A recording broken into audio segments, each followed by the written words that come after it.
Salut les amis, j'espère que vous allez bien en cette période de confinement. Vous êtes nombreux à participer et à faire vivre le groupe Facebook Plus Jamais Victime, en likant, en témoignant sur les vidéos ou les publications que je poste. Et ça, vraiment, je tiens à vous remercier.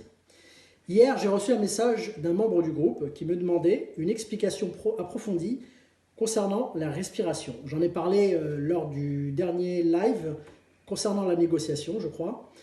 Et là, je vais essayer d'éclairer vos lanternes par cette petite vidéo.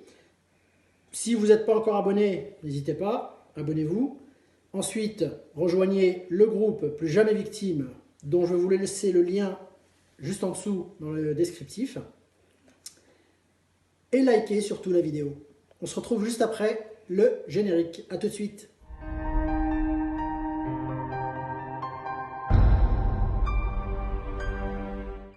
Comme je vous l'ai dit, j'en ai parlé la dernière fois lors du live concernant la négociation, la respiration est importante. Aujourd'hui, on va approfondir donc ce sujet en essayant de comprendre les pourquoi et les comment de cette fameuse respiration. Il faut savoir que depuis la naissance jusqu'à l'âge de 3 ans, à peu près, l'enfant respire avec le ventre. Il se gonfle comme un ballon de baudruche et se dégonfle à l'expire. Ensuite, on adopte une respiration thoracique. La cage thoracique gonfle, les épaules se lèvent à l'inspire et à l'expire, les épaules redescendent. Ensuite, la respiration devient automatisée, on va dire. Dans le cas qui nous intéresse, et notamment avec le lien en lien avec le sujet de la défense et de l'agression, on va voir la respiration sous un autre œil. On va donc parler du canal d'air, on va parler également de la prise d'air réflexe et de la respiration ventrale. Pour ce faire, et pour vous expliquer convenablement, je vais vous montrer par un exemple très simple, celui de l'éponge. On va faire le lien avec les poumons et l'éponge. A tout de suite. Dans cette illustration, l'éponge représente le poumon et l'eau colorée ici représente l'air. Mon poumon va absorber l'air, puis la relâcher. Mais si on presse un peu plus, on se rend compte qu'il reste encore de l'eau, encore de l'air. Donc, notre respiration lors du conflit, ça donne ça.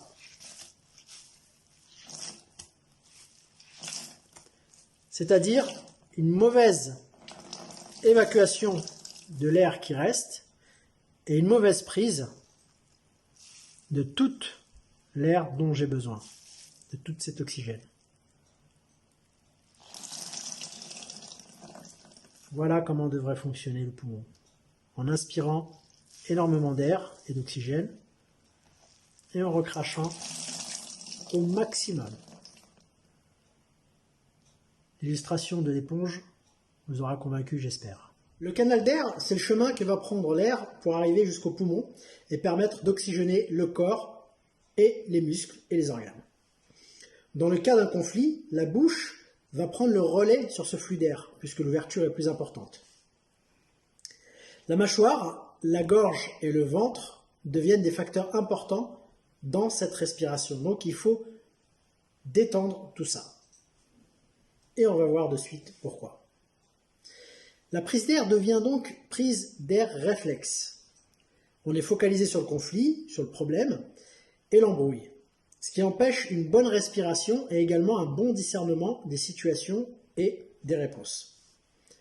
La phase de stress est donc engagée, et tout ce qu'on connaît avec, c'est-à-dire le champ de vision qui rétrécit, également le cœur qui s'emballe, la respiration qui s'accélère, les tremblements, etc. et notamment la voix qui tremble ou qui déraille. Cette voix qui tremble ou qui déraille, elle est en lien avec la respiration. Durant le conflit, il va falloir gérer cette respiration pour qu'elle soit ventrale. C'est-à-dire qu'en inspirant, on va gonfler le ventre, en expirant, dégonfler à fond. Si notre souffle n'est pas géré directement, ça va influer sur l'élocution et déstabiliser, voire décrédibiliser votre discours. Pour cela, n'hésitez pas surtout à faire des silences, à créer des silences lors du conflit et lors de l'échange et de la communication.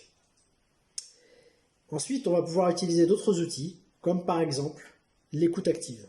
Mais ça, c'est ce qu'on verra dans une prochaine vidéo. À très vite. Ciao, ciao.